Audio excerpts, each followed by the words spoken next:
హరి ఓం. ప్రియ పుత్రీ పుత్రులారా, చంబాకి tamper black mailing దాటడానికి లేదా తట్టుకోవడానికి లేదా సర్వైవ్ అవ్వడానికి ఎంతగా డబ్బులు అవసరం అంటే 11,000 మంది విద్యార్థుల 10th మార్క్స్ మెమో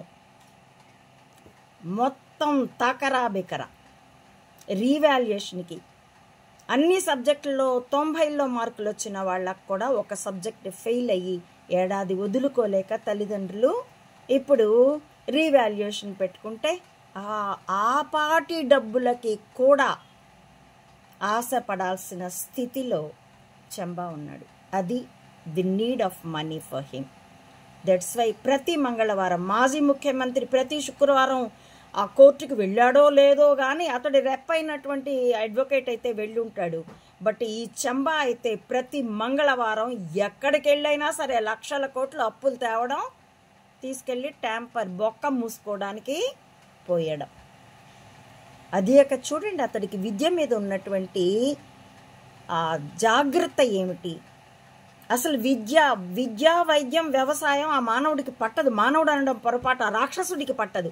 30,000 ఎకరాల పండే భూమి, పచ్చటి భూమిని బురదగుంట చేశాడు భ్రమరావతి, అమరావతి. ఇంకెక్కడ చోటు దొరకలేదా? భవిష్యత్తు తరాలు ఏం తింటాయి పండే భూమిని అలా లాక్కుంటే? వాళ్ళు రైతుల సిగ్గుండాల. పండే భూమిని కట్టడాలకు ఇచ్చినందుకు వాళ్ళు రైతులు కాదు, రాక్షసులే. కొంతమంది రైతుల్ని తన్ని తీసుకున్నారట.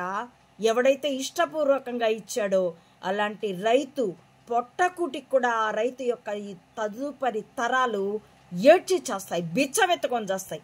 ఎందుకంటే భూమి మాతకు అంత ద్రోహం చేయకూడదు. అది వాడి వ్యవసాయపు, ఆ నారాసురుడి వ్యవసాయపు అంకిత భావం. ఇక వైద్యం అయితే చూస్తూనే ఉన్నారు. విద్య అయితే ఇదిగో డిఎస్సి వాళ్ళ ఏడుపులు వింటున్నారు. రీవాల్యుయేషన్కి 11,000 మంది విద్యార్థులు, వాళ్ళ తల్లిదండ్రులు. అది విద్య, వైద్యం, వ్యవసాయం పట్ల ఈ పళ్ళు గిట్టగరిచి ఇతడికి ఒకప్పుడు జనాలు నథింగ్. అందుకే జనాలకి తను నథింగ్ అయ్యి ఇప్పుడు ట్యాంపర్తో విజయాన్ని కొనుక్కున్నాడు. ఫేస్ ది ట్యాంపర్ దినోత్పాతం మిస్టర్ చంబా. అరే ఓ Chamba, check your self. That's all. Try to lead the life by meeting our challenge. That's all. Hari Om. ప్రియ పుత్రీ పుత్రులారా, నా ఈ వీడియోల కంటెంట్ మీకు నచ్చితే please support my channel and spread my videos. Thank you for watching.